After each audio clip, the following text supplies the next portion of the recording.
Одоо та бүхэнд Чехүүд хэр аз жаргалтай, амар тайван амьдардаг илтгэх үзүүлэлтүүдийг танилцуулъя. Энэ бол 2025 оны инх тайвны болон аз жаргалын индекс. За илүү ойлгомжтой байлгах үүднээс Монголынхаа индексийг бас харьцуулаад харуулъя гэж бодлоо. За эхлээд инх тайвны индекс. Institute for Economics and Peace буюу эдийн засаг инх тайвны институт гэдэг байгууллагаас жил бүр олон улсын шинжээчдтэй хамтран Global Peace Index буюу дэлхийн инх тайвны индексийн тайланг гаргадаг юм байна. Ингэхдээ нийгмийн аюулгүй байдал, гадаад болон дотоодын мөргөлдөөний цар хүрээ, цэрэгжүүлэлтийн зэрэг гэсэн үндсэн 3 талбарын тоон болон чанарын нийт 23 үзүүлэлтээр тулгуурлаад 1-5 хүртэлх оноогоор индексийг гаргадаг гинэ. Энэ индексийг дэлхийн хүн амын 99.7%-ийг хамруулан гаргадаг гэж.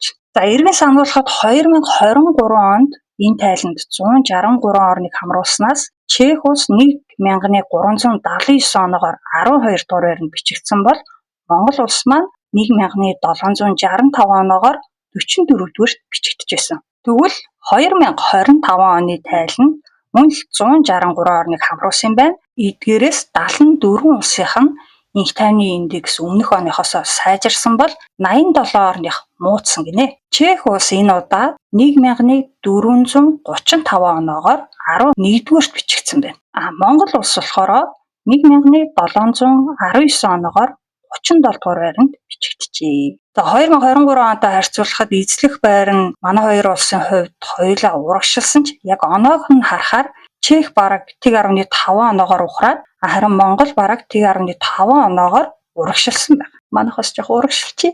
За тэгвэл энэ оны тайланд тэргүүлсэн болон сүүл мушигсан улсуудыг харцгаая. Хамгийн тайван амгалан буюу гүн ногооноор тэмдэглэгдсэн 12 улс байна. За Исланд дахиад л жагсаалтыг тэргүүлсэн байна. Хоёрт нь Ирланд, гуравт нь Шинэ Зеланд, дөрөвт нь Австри, тавт нь Швейцар, 6-ад нь Сингапур, 7-ад нь Португал, 8-ад нь Дани, 9-т нь Словени, 10-т нь Финланд, за 11-т нь Чех, 12-т нь Япон орсон. За тэгвэл хамгийн тааруухан инх тайвны индекстэй улсууд буюу одоо улаанаар тэмдэглэсэн сүүл мушигсан 15 улс байна. Хамгийн тааруух нь 163-т Орос орсон байна. Араас нь Украин, тэгээд Судан, тэгээд ардчилсан Конго улс, Йемен, Афганистан, Сирия, Өмнөд Судан, Израиль, Мали, Мянмар, Буркина Фасо, Сомалия, за тэгээд Төв Африкийн найрамдах улс, тэгээд Хойд Солонгос орчие.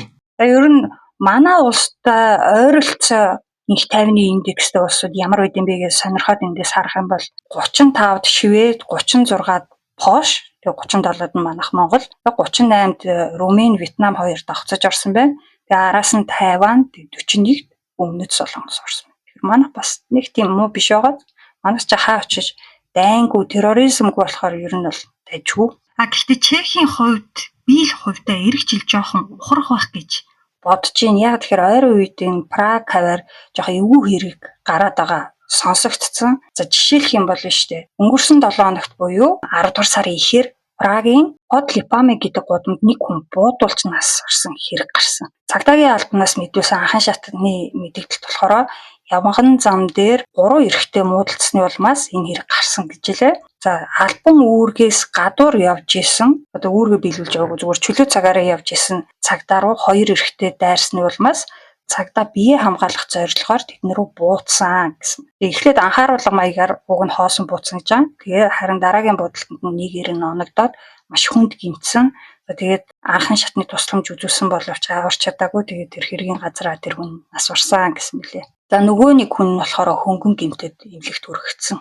Тэр даруйд нь буудагч тэгээд буюу одоо нөгөө үүргээсээ гадуур явж исэн цагдааг зэвсэгтэй намд дүрсаат тулсан хэргийг үргэлжлүүлэн шалгаж байгаа гэж мэдгдсэн бэл. За энэс гадна тэрний өмнөх 7 хоногт буюу 9 дугаар сарын сүүлээр бас Прагт 136 дугаарын автобусанд хутгатай хаалтлахын хэрэг гарсан. За Чехээр ярьж байсан Чех эрэгтэйчүүд хоорондоо маргалдаж улмаар 2 хүн хүнд гэмтэл авсан гэж мэдээгээр явсан. За мөн цагдаагийн газраас тухайн үед хэргийн газар байсан хүмүүсийг ирж гэрчийн мэдүүлэг өгөөч гэж зарласан байсан. За энэнийхэн дагуу бол 4 хүн холбогдож мэдүүлэг өгсөн. Нэг нь бүр юм нөгөө камераар бичсэн бичлэгээ үзүүлсэн гэдгийгсэн. Анх гарсан зарим мэдээ энэ бол яг цагдаагийн мэдээ биш. Зарим нэг сайтн дээр болохоор автобусанд явж исэн нэг эмэгтэйг 3 эрэгтэй эхлээд өдөж хоргоогоод ингээд янз бүр болоод байсан.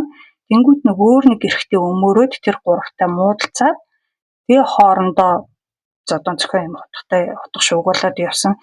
Тэгээ хоёр нь гэмтсэн гэж байгаа. Гэхдээ тэр хоёр гэмтсэн нь нөгөө гурван залуугийн хоёр нь юм уу эсвэл нөгөө өмөрсөн залуу юм уу энэ тэр гэсэн тийм тодорхой мэдээ байхгүй.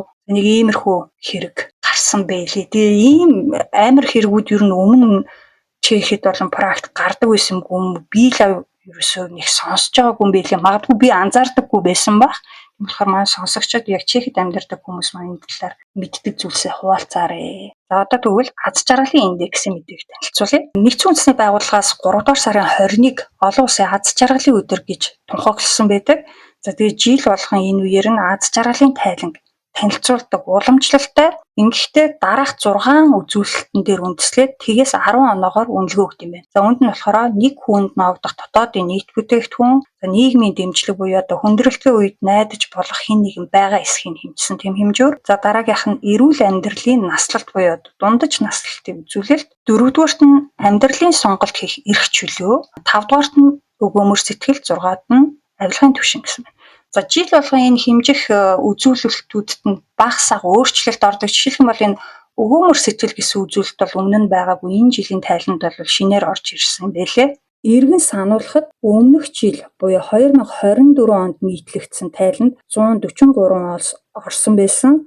За үүнд нь болохоор Чех улс 6822 оноогоор 18 дугаарт бичигдсэн бол Монгол улс маань 5696 оноогоор 77-д бичигдсэн. За эхний 5 байранд болохоор Финланд, Дани, Исланд, Швед, Израиль гэсэн 5 улс орсон байсан.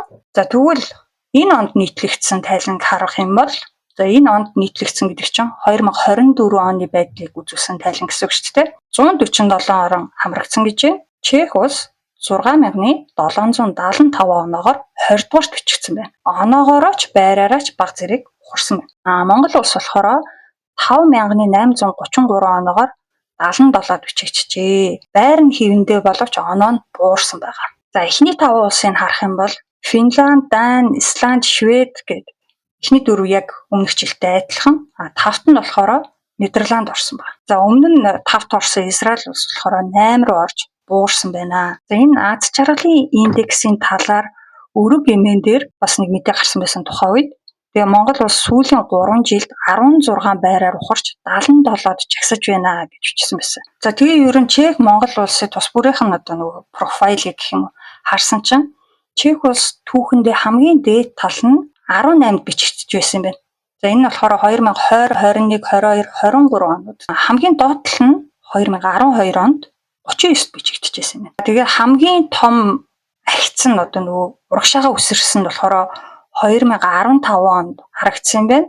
Тодруулах юм бол 2014 онд 31-р байранд bijсэн 2015 он гэхэд 4 байраар урагшлаад 27-д орж исэн. Тэгвэл хамгийн том уналт нь 12 онд анзаарэгдсэн. Тодруулбал 11 онд 36-д бичигдчихсэн. 12 онд 3 байраар ухраад 39-д бичигдсэн байна. Харин Монгол улсын хувьд дээдлэн 61-т бичигдчихсэн юм байна. Доод тал нь 119-д бичигдчихсэн гинэ. За хамгийн өндөр агц нь болохоор 2012 онд анзаарэгдсэн бол хамгийн том уналт нь 2023 онд анзаарэгдсэн гинэ.